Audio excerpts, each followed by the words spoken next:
નમસ્કાર મિત્રો, આપણે અહીં ટીચર મોડ્યુલ કેવી રીતે અપડેટ કરવું. કોઈ ટીચરને આપણે રિમૂવ કરવું હોય તો આ રીતે આપણે સિલેક્ટ કરીશું.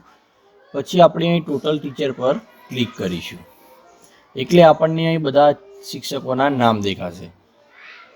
આપણે જે શિક્ષકને રિમૂવ કરવાનો છે તેની પહેલાં માહિતી આપણે એની અપડેટ કરી દઈશું. એની આપણે બધી માહિતી અપડેટ કરી દઈશું. તો આપણે પહેલાં એની જનરલ ઇન્ફોર્મેશનમાં જતા રહીશું. આ રીતે આપણે એની માહિતી બધી ચેક કરી લઈશું અને પછી અપડેટ આપીશું. અપડેટ આપી આપણે એના નેક્સ્ટ પેજ પર જઈશું. નેક્સ્ટ પેજ પર એ પણ અપડેટ આપી દઈશું. હવે નેક્સ્ટ પેજ પર જઈશું, ટ્રેનિંગ એન્ડ અધર ડિટેલ, એ પણ અપડેટ આપી દઈશું. આપણે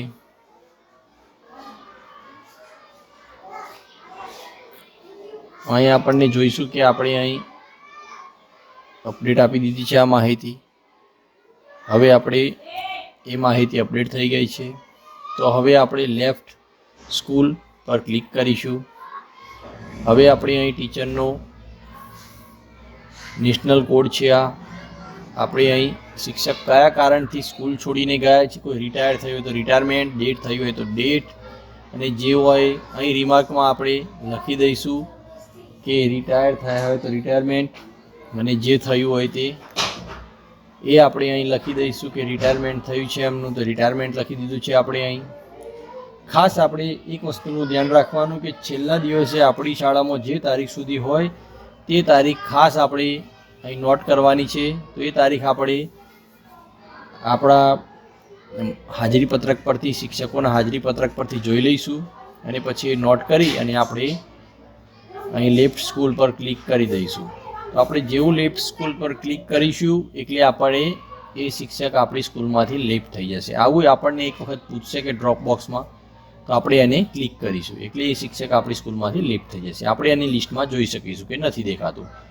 બહાર એ 24 કલાક માટે દેખાશે, બહાર મેઇન આંકડામાં, પણ પછી એ પણ નીકળી જશે. હવે આપણે કોઈ શિક્ષકને લેવું હોય તો આ રીતે પહેલાં એનો નેશનલ કોડ લઈશું અને નેશનલ કોડ લેવા માટે આ રીતે એનો આધાર કાર્ડ અને બર્થ ડેટ નાખીને સર્ચ મારીશું.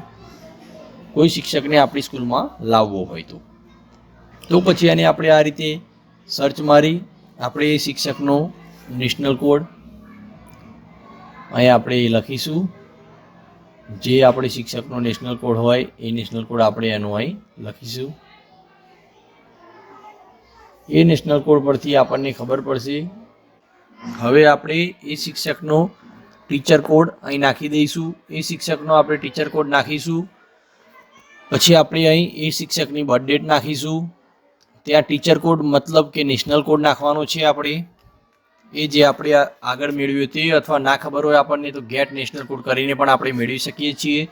અહીં આપણે એ શિક્ષકની બર્થ ડેટ નાખીને ગો પર ક્લિક કરીશું તો એ શિક્ષકનો એ નામ દેખાશે. આપણે રિમાર્ક્સમાં લખીશું કે જે રીતે શિક્ષક આવ્યો, જિલ્લા ફેરથી આવ્યો, આંતરિક બદલીથી આવ્યો, વધઘટથી આવ્યો, જે રીતે આવ્યો તે રિમાર્ક્સમાં આપણે ખાસ નોટ કરવાની છે. પછી આપણે એ શિક્ષકનું આપણે જોવાનું છે કે કઈ તારીખે આપણી સ્કૂલમાં એ શિક્ષક હાજર થયો.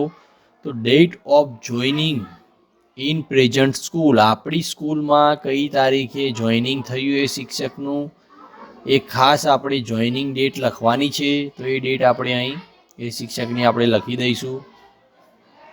પછી આપણે જોઈશું આગળ, અહીં આપણને પૂછશે કે રેગ્યુલર છે કે, તો રેગ્યુલર લખી દઈશું અને પછી આપણે અહીં રિસ્ટોર ટીચર કરી દઈશું. આ રિસ્ટોર ટીચર કરીશું એટલે એ શિક્ષક આપણી સ્કૂલમાં આવી જશે. અને આવી રીતે આપણને શિક્ષકને આપણે આ રીતે આપણી સ્કૂલમાં લાવી શકીએ છીએ. તો આ વિડીયોમાં આપણે જોયું કે કોઈ શિક્ષકને આપણી સ્કૂલમાંથી કેવી રીતે દૂર કરવો અને કોઈ શિક્ષકને આપણી સ્કૂલમાં કેવી રીતે એડ કરવો. જો તમને મિત્રો આ વિડીયો ગમ્યો હોય તો લાઈક કરજો, સબસ્ક્રાઈબ કરજો અને શેર કરજો. અને જે શિક્ષકોની માહિતી તમે અપડેટ નથી કરી એ બધા શિક્ષકોની માહિતી પણ અપડેટ કરી દેજો.